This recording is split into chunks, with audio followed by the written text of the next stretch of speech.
Que felicidade hoje poder estar aqui batendo um papo com a doutora Daniele Pazos.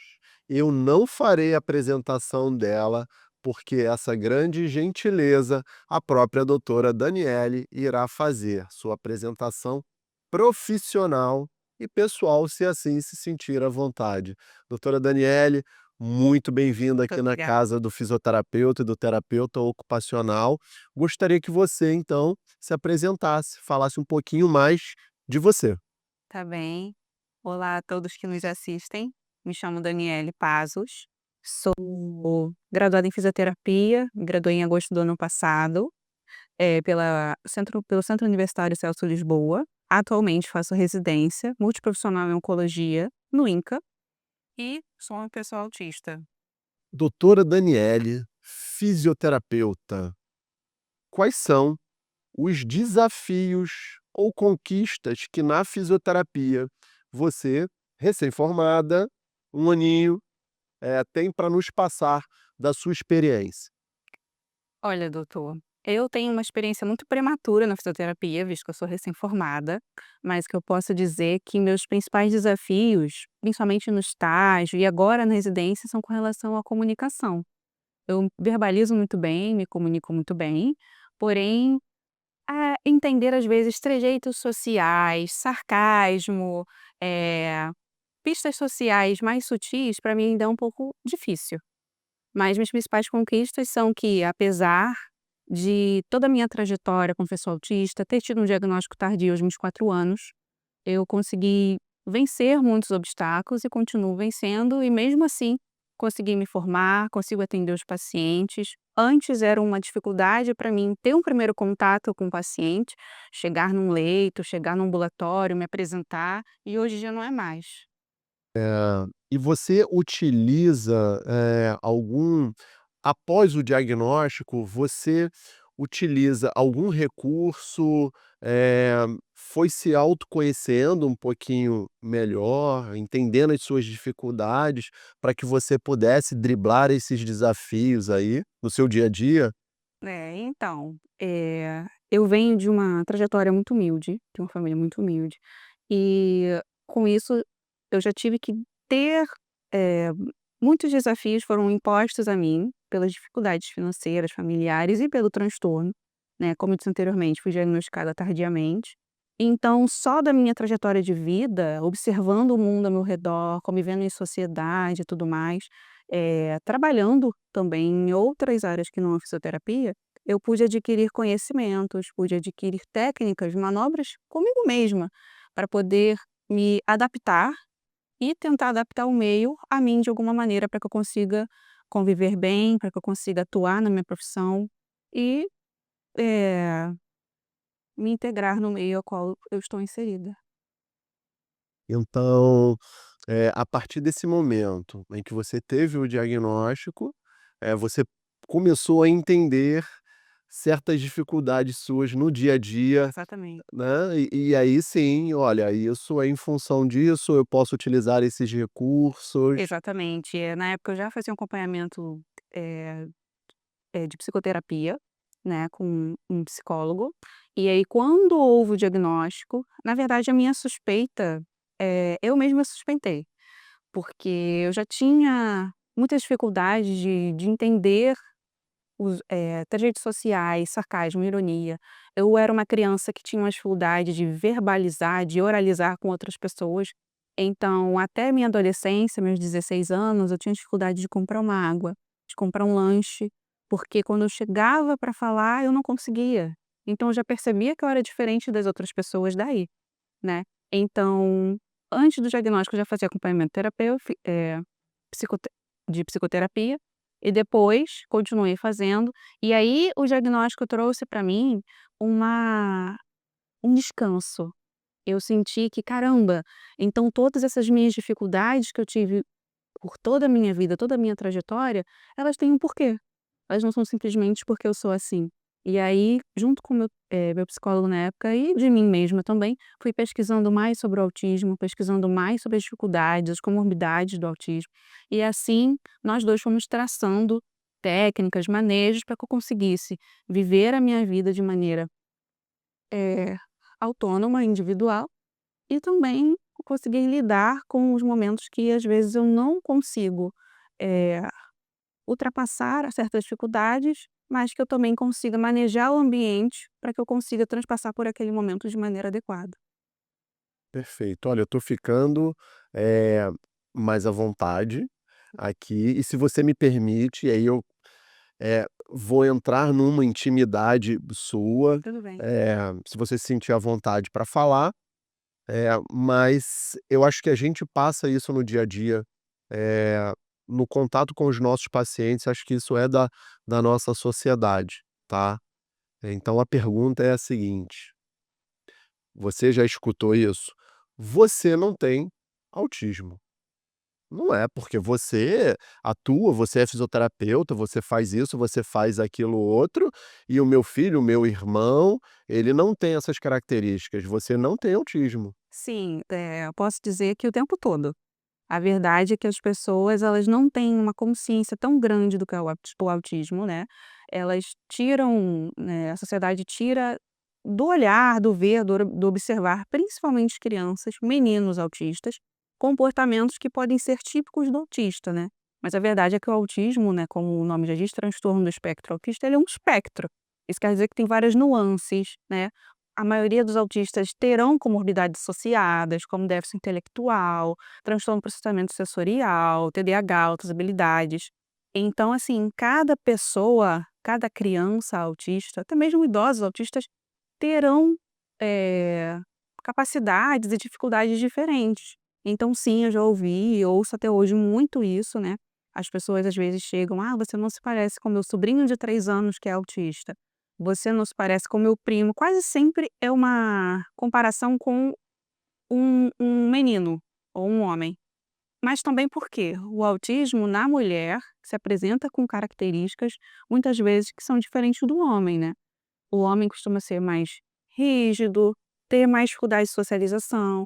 Na mulher, por exemplo, no autismo em pessoas de sexo feminino, temos um artifício chamado masking, onde nós muitas vezes conseguimos observar o meio. Temos uma necessidade maior de interagir e estar em sociedade, então conseguimos observar o meio, fazer literalmente máscaras para poder conviver em sociedade, observar comportamentos alheios, né. Então assim, há essa comparação, porém acredito que seja muito também por uma falta de conscientização sobre o que realmente é autismo, sabe? Que é um espectro, que existem pessoas de variadas, formas dentro desse mesmo espectro, mas que no final somos todos autistas. E a aceitação, Claro. o respeito ao outro, que é tão importante na nossa sociedade. E isso me traz aqui um pensar, uma analogia, é quando muito fisioterapeuta ele escuta, eh, "Mas o avô do meu vizinho teve AVC e ele já está andando, por que que o meu pai não?". E aí me parece pelo dentro da sua fala, né, Sim. essa essa mesma que esse mesmo questionamento ele acontece aí com as pessoas que têm um diagnóstico do espectro autista, né. Você trouxe ainda a questão dos das suas dificuldades, que se tornam desafios, Sim, e você usa estratégias enquanto pessoa, Daniele, pra viver em sociedade, enquanto fisioterapeuta sim. também.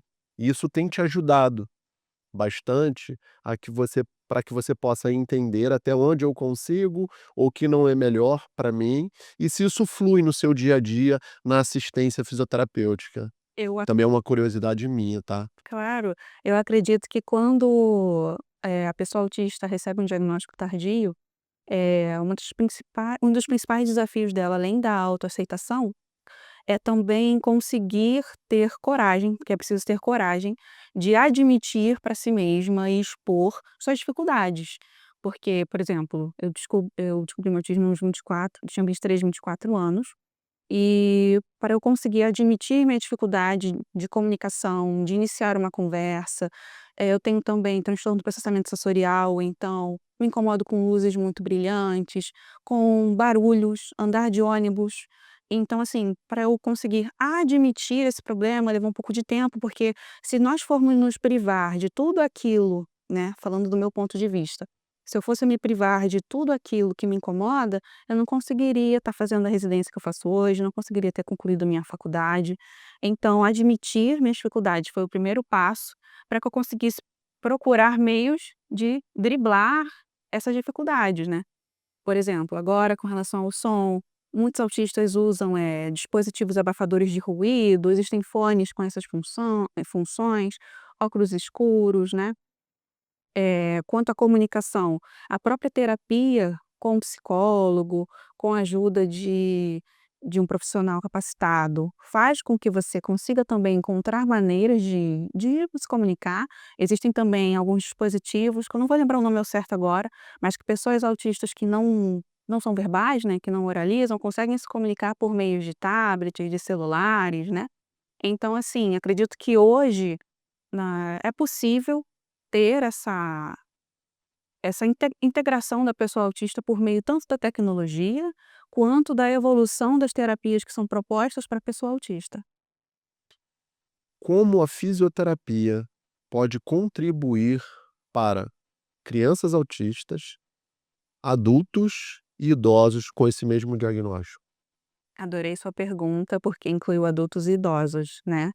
A saúde, de maneira geral, costuma ter uma visão muito simplista do autismo, focando só em crianças, né. Mas essas crianças vão crescer, vão se tornar jovens, vão se tornar adultos, idosos.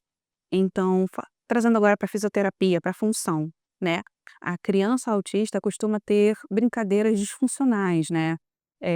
Tem também um costume de andar na ponta dos pés, muito também se dá pela sensibilidade de tocar o chão, né, de tocar objetos. Então acredito que a fisioterapia vai entrar muito nessa questão da marcha dessa criança, mas também da função dela conseguir brincar de maneira adequada, saber utilizar objetos, né, junto também com a terapia ocupacional, fazendo com que essa criança viva experiências de dia a dia, crie uma autonomia, né, com essas 2 especialidades trabalhando juntos. Claro que envolve outras categorias da multidisciplinaridade, mas acredito que, agora trazendo para o adulto autista, principalmente adultos como eu, que foram diagnosticados tardiamente, né, quando você tem um diagnóstico tardio, muitas das dificuldades que você encontra na infância, principalmente motoras, elas são esquecidas, porque com o tempo você cria adaptações e nem sempre essas adaptações são funcionais, né, trazem prejuízos para você posteriormente. Então, por exemplo, vou dar um exemplo meu agora bem pessoal. Desde criança eu tive muita dificuldade com relação à minha coluna, né, eu fui aquela criança que ficava muito encurvada, muito tímida, de brincar muito encurvada no chão. Então hoje, como pessoa adulta, por tristeza do destino, sou uma fisioterapeuta com escoliose. Então, toda essa trajetória me levou a ser um adulto que necessita de um olhar da fisioterapia também, né. E se eu descobrisse agora e deixasse para lá, eu viria também a ser uma idosa com essas dificuldades. Uma coisa também que eu acho que posso trazer para a fisioterapia é principalmente o transtorno do processamento sensorial.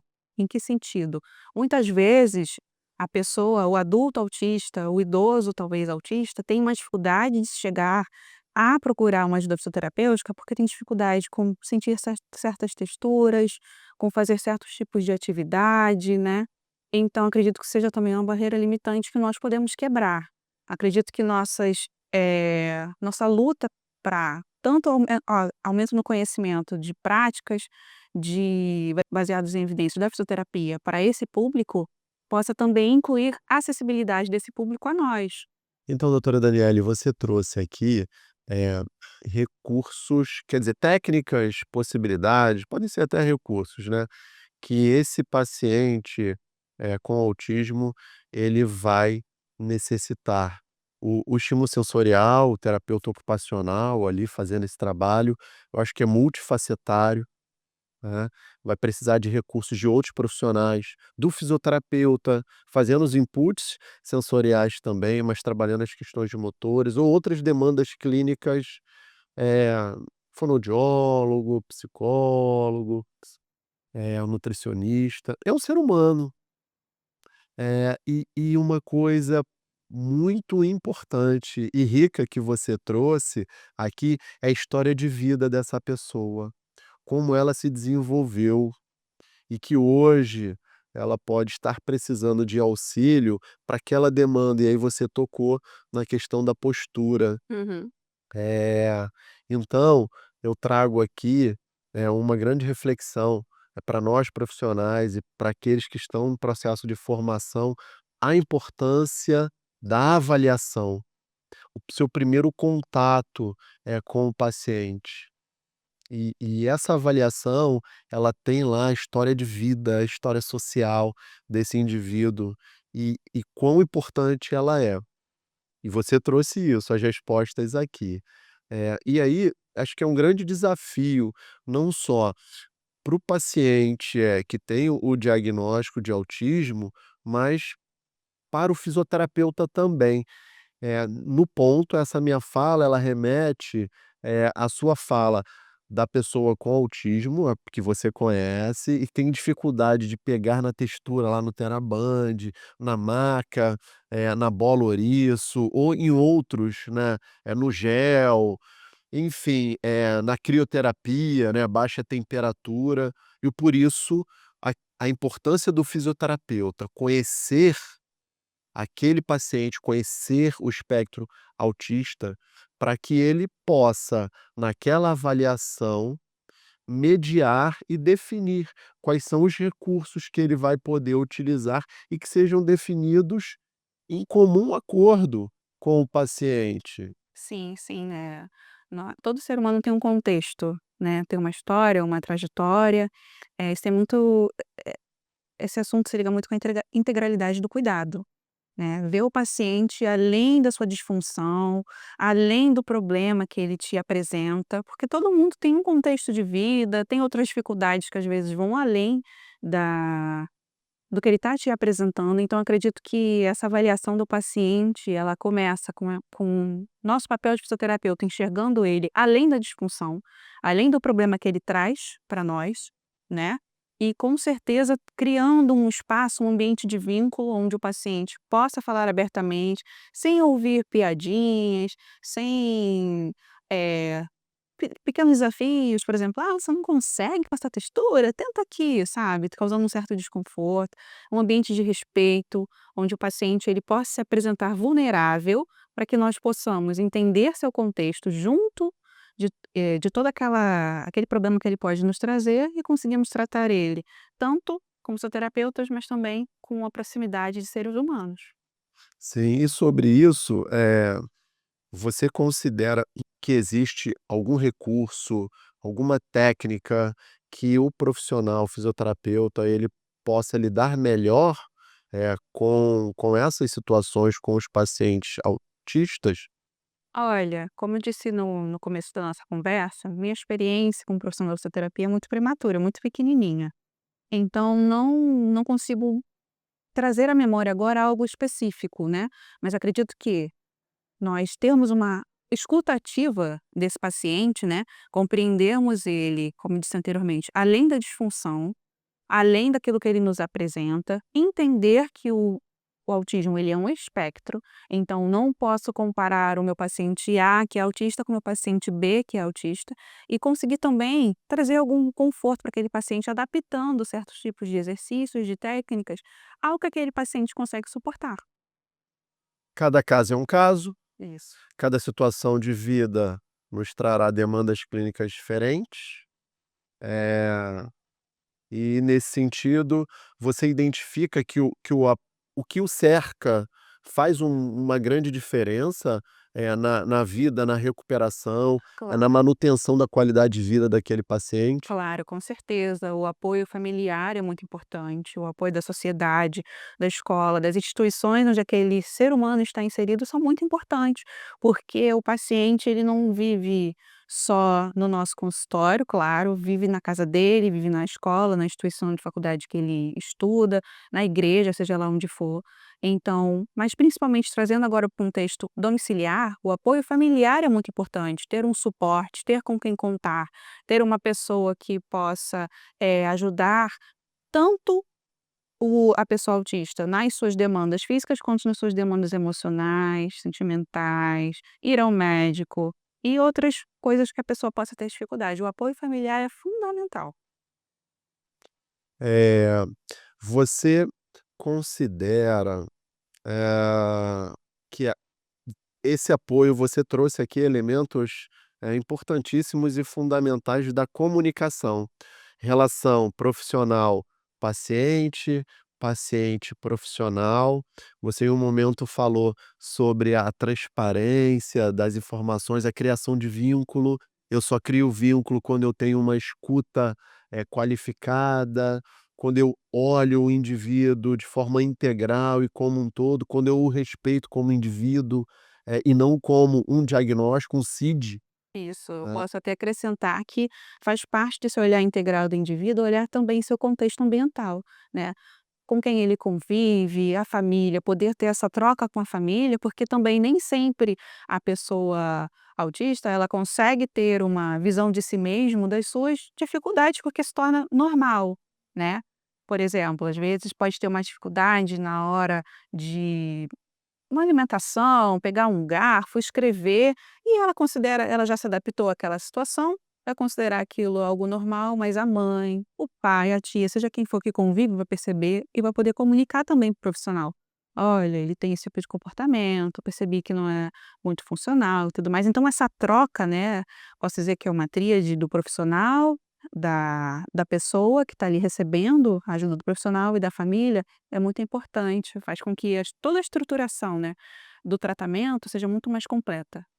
Eu pensando aqui já em como um fisioterapeuta, que posso receber na minha clínica, no meu consultório ou até no hospital, uma pessoa com diagnóstico de autismo, eh, organizando aqui na minha cabecinha o seguinte: eu posso fazer a minha avaliação do paciente, ali, e nessa avaliação falar para ele que eu terei um momento, com os familiares dele, mas que eu também terei esse mesmo um terceiro momento, eu, o paciente e seus familiares. E ali nós vamos ter uma conversa ampla e aberta sobre essas características, sobre essas situações vivenciadas por ele, que eu acho que isso traz a segurança, gera vínculo e traz para ele que eu o seguinte pensamento: "Olha, o meu fisioterapeuta, ele está preocupado comigo, mas muito além só da minha pessoa. Como a minha família lida comigo, como o meio, está interagindo comigo e como eu estou interagindo com esse meio". Isso aí, até porque saiu do consultório, saiu de uma internação, ele vai voltar para o meio familiar, para o seio familiar. Então, essa nossa conduta de também prestar atendimento familiar, de ter essa conversa, traz também para o paciente uma segurança de que vai ter uma continuidade daquele acompanhamento. E o familiar, se o paciente tiver esse apoio familiar, vai conseguir ainda prolongar e às vezes melhorar, incentivar aquele paciente a aderir aos tratamentos. Então eu acredito que só tenha benefícios. Então, doutora Daniele, nós temos aí o Abril Azul, uma campanha, importante dentro do calendário, não só do Ministério da Saúde, mas de outros ministérios. O que que você acha sobre esse momento? Então acredito que toda a campanha ela faz com que certas condições, doenças, transtornos sejam colocados em destaque. Esse destaque é muito importante para que haja conscientização da população em geral, né, para que aguce a curiosidade das pessoas de entender melhor a pessoa autista, no caso do Abril Azul, as condições. E eu acredito que também as campanhas elas são formas de trazer para a população e aguçar também os profissionais de saúde a conseguirem compreender melhor tanto o espectro autista quanto a pessoa autista. Pensando nisso, já que nós temos esse destaque no mês de abril, só que o ano tem 12 meses, como você vê a questão da acessibilidade nas instituições de saúde e em outras instituições das pessoas com autismo? Eu acredito que ainda temos muito que melhorar, né. O que eu posso dizer é que as instituições de ensino, de saúde, muitas das vezes não sabem muito bem como lidar com a pessoa autista, né. Temos que lembrar que disponibilizar o acesso, não só da pessoa autista, mas da pessoa com deficiência é diferente de disponibilizar acessibilidade para aquela pessoa. Então, temos muitas empresas, instituições que gostam de ter essa captação da pessoa com deficiência, mas a pessoa é jogada ali, é isso aí, se adapte, não tem uma sensibilidade muito maior de ouvir as questões daquela pessoa, de ter uma conversa individualizada, de procurar saber quais são as dificuldades daquela pessoa e até mesmo que ela tem facilidade, né. Essa esse atendimento, essa escuta ativa da pessoa com deficiência, da pessoa autista, acredito que seja muito importante para melhorar a acessibilidade da pessoa autista dentro das instituições e dos convívios sociais na qual ela está inserida. Para a gente finalizar, eu quero que você deixe uma mensagem sua, doutora Daniele, para os fisioterapeutas e para os pacientes, as pessoas com diagnóstico do espectro autista. Então, pessoal, o que eu posso dizer é que o transtorno do espectro autista, ele é extremamente extenso. Existem pacientes, pessoas com diversas características, diversas dificuldades, algumas facilidades, né? Mas o que eu posso dizer é que são pessoas, são seres humanos. Aos fisioterapeutas, vamos olhar para o paciente autista, seja ele criança, jovem, adulto, idoso, com um olhar mais integral, um olhar mais humanizado, além das suas disfunções.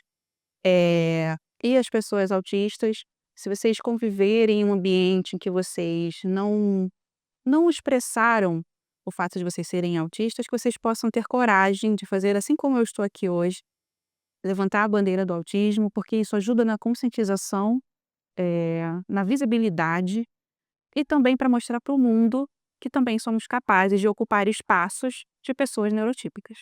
É isso. Ai, muito legal, muito bom. Obrigado, assim, de coração, tá. Eh, Quando eu perguntei, assim, para você: "Ai, tá com frio na barriga", para mim também, porque, é um mundo novo que a gente está aprendendo, né, o como lidar e acho não, né, penso e tenho certeza, eh, que para mim tem que estar bom quando vai estar bom para o outro. Então eu também tenho os meus desafios enquanto fisioterapeuta, né. É, e às vezes a gente olha, né, é igual, ah, temos aqui entre nossos funcionários pessoas com deficiência, mas não se fala nas diferenças, não se toca no assunto das diferenças, sobre as dificuldades. E isso é ruim, porque se não soubermos as diferenças, os pontos fortes e fracos das pessoas, seja com deficiência ou não conseguimos chegar a uma equidade. E esse foi o nosso Pontuando. Eu, Alisson Higino, fisioterapeuta e conselheiro do CREFITO 2, pude hoje receber a doutora Daniele Pazos, uma fisioterapeuta com diagnóstico de autismo.